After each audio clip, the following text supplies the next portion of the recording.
Hi, my name's Janelle and welcome back to Rosery Apparel. In this video, I'm going to be sharing all of my winter sewing plans. I say winter sewing plans, but ultimately they are quite summery sewing plans because by the time you're watching this video, I'll actually be in Austin, Texas, and I'm going to be there for an entire month, and I hear it gets pretty hot in Austin, and so I am actually keen to get sewing some summery dresses to bring along with me. So if you're in the Northern Hemisphere and are looking for some summer sewing inspiration, then this video is going to be very helpful for you as well. I also have a pile of fabrics here that I'm so excited to talk you through. I have found so many beautiful fabrics lately and I'm so inspired to get sewing with them. And so yeah, without further ado, let's get into it and let me share with you my winter/summer sewing plans. The first fabric I have to show you isn't a new fabric find. It's one that I have shown on my channel before. It is this beautiful broderie anglais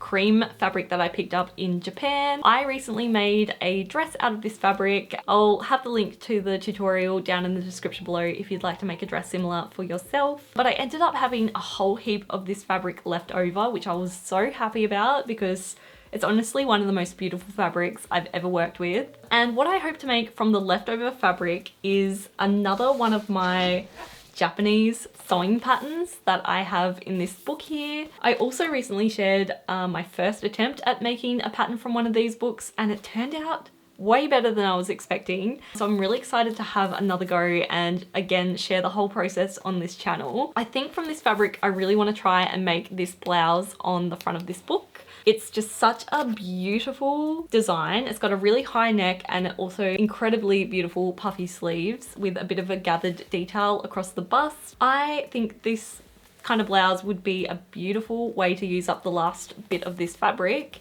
especially because the dress I made this fabric out of is a very summery dress, so I feel like there's only a certain amount of time during the year I'll be wearing that dress, and so I thought it'd be nice to make something that's a little bit more suitable for the colder months and just for more everyday wear, and a blouse like this is going to be such a good staple piece for my wardrobe. If you're watching this video, then I think it's safe to assume you're somewhat into sewing and are an overall crafty type person, and so I think you're going to love learning about today's video sponsor, Craftsy. Craftsy is an online community and resource where millions of like-minded crafters and DIY enthusiasts go to for inspiration and to learn new skills. Whether you would like to learn how to crochet or knit, quilting, photography, painting, woodworking, cake decorating, there are over 2,000 classes to discover on Craftsy. Each class is broken down into easy to follow step-by-step lessons and are run by the most lovely and friendly instructors that genuinely want you to succeed at your new craft. A craft skill I have been really wanting to try and learn over the last few years is cake decorating, which is honestly a lot harder than it looks, and I had kind of given up on trying over the last few months because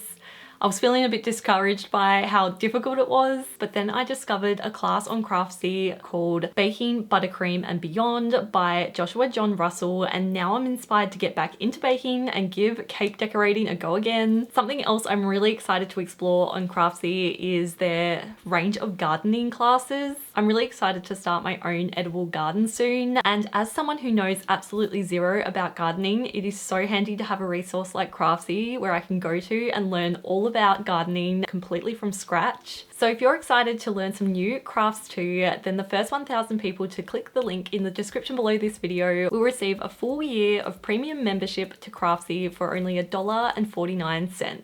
Thank you so much, Craftsy, for sponsoring this video, and let's get back into the sewing plans. Next, probably my most favorite fabric I have purchased for a long time. It was quite a splurge and quite a treat, but I am completely in love with it.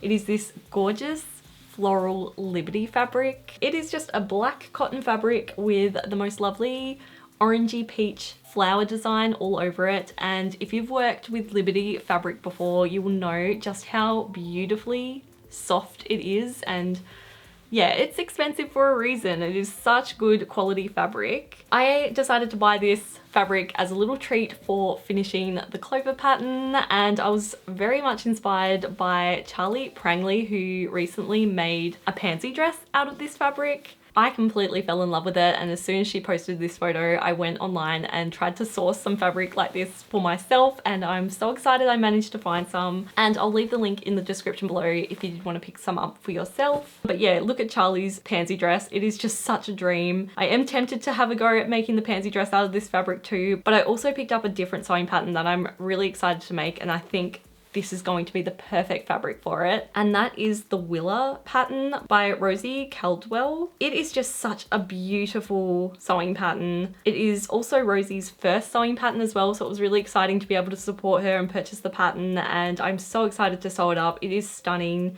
It's so feminine, and I think it's going to be perfect for the hot summer days in Austin. And from Spotlight, I also picked up this crinkled cotton in my favorite burnt orange color, and I think I'm going to make the Willow pattern out of this fabric as well. I just think this style of dress, you just can't have too many. The dress itself has these lovely elasticated sections at the waist, and also a really beautiful ruffled neckline with a tie-up detail. I just love that. I've been wanting to make a dress like this for the longest time, and as soon as this pattern popped up on my feed, I just instantly had to pick it up. It is just stunning, and I think these two fabrics are going to make up the perfect Willow dresses. I'm so excited to add them to my wardrobe. Next, I have another Spotlight find. It is this beautiful textured cotton with the most lovely kind of check print. This fabric came in a couple of colors, and I was really toying up between this beigey color and the green. I ended up going the beige because I feel like it goes with my wardrobe a bit more than the green would. And what I hope to make from this stunning fabric is another gathered skirt, but this time I want a gathered skirt that has a dropped waist, similar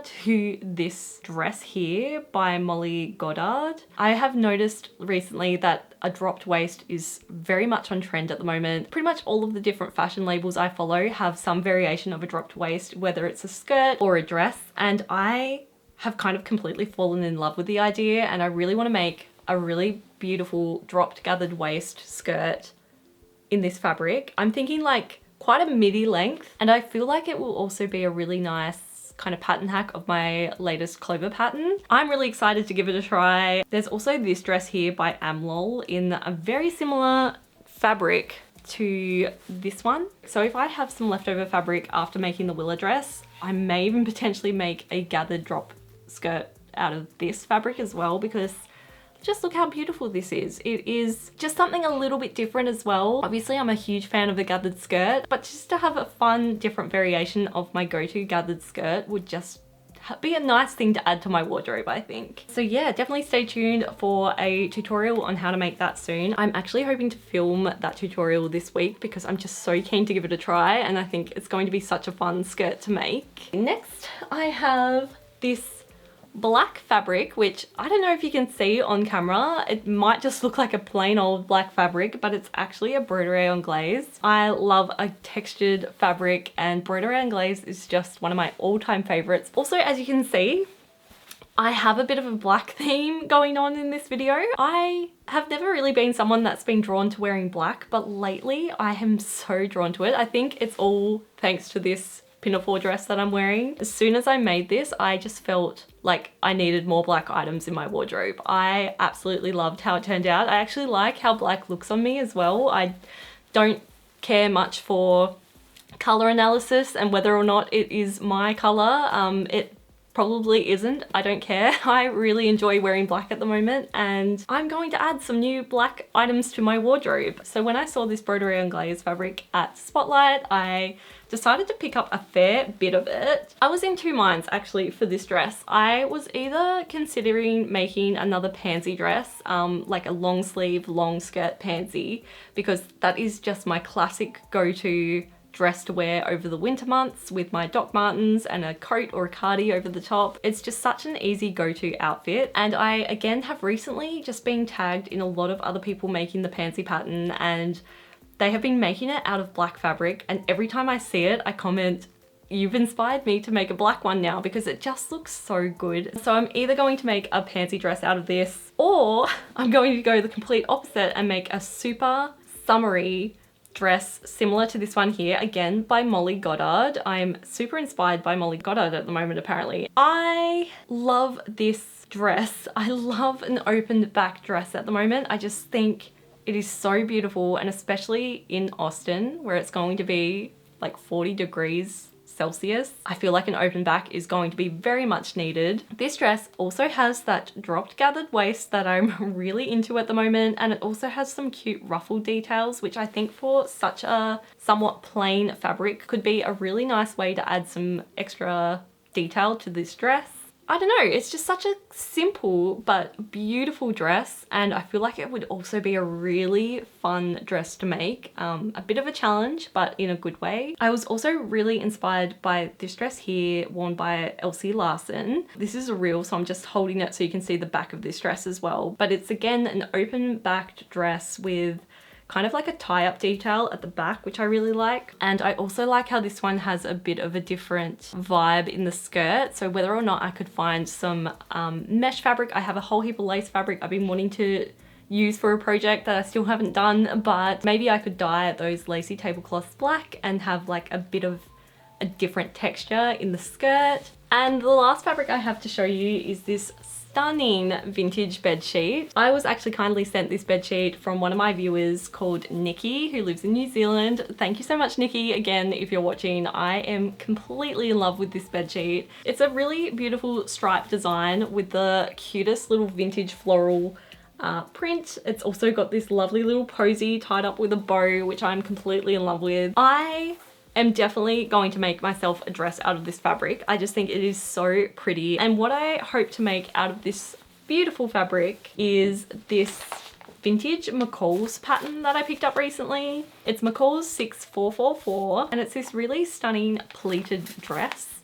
So different to anything I've seen before, and I think with the stripe of this fabric it could turn out really nicely. I think I would opt for the short sleeve with the bow front. I think that would be so cute. I'm either tossing up between that or the short sleeve with the little button up front. I think they're just faux buttons, so I might even skip the buttons altogether, but I do think the bow is really cute, so I think that's what I'm going to do. So yeah, I'm really keen to cut into this dress because yeah, the dress I made from the Japanese sewing book recently was a really beautiful pleated dress, and up until that project I was kind of a bit intimidated by pleats because I didn't realize just how easy they were, and then once I did realize how easy they were, I was like, why haven't I done this before?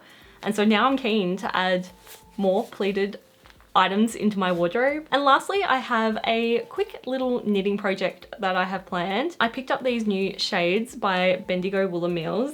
They are both 8-ply, but this one here is the color copper and this one is cloud pink. I am completely in love with both of them, and what I hope to try and make out of these is this bow knit here by augustins.dk. This is such a fun jumper. I have to be honest, I've never done color work like this. I wouldn't even know how to do it. So I am a little bit nervous about that, and I'm not 100% sure if I'm even going to be able to do it. And I was thinking either to make the main body of the jumper this copper color and then the bows this pink color, which I think could look really cool.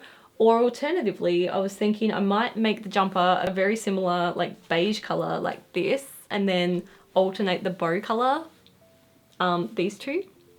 I don't know. I need to think about it a little bit more, and I need to actually have a look at the pattern and see if I am actually up to doing color work like this. But I did want to share it on this video anyway because I have high hopes that I will attempt it at least.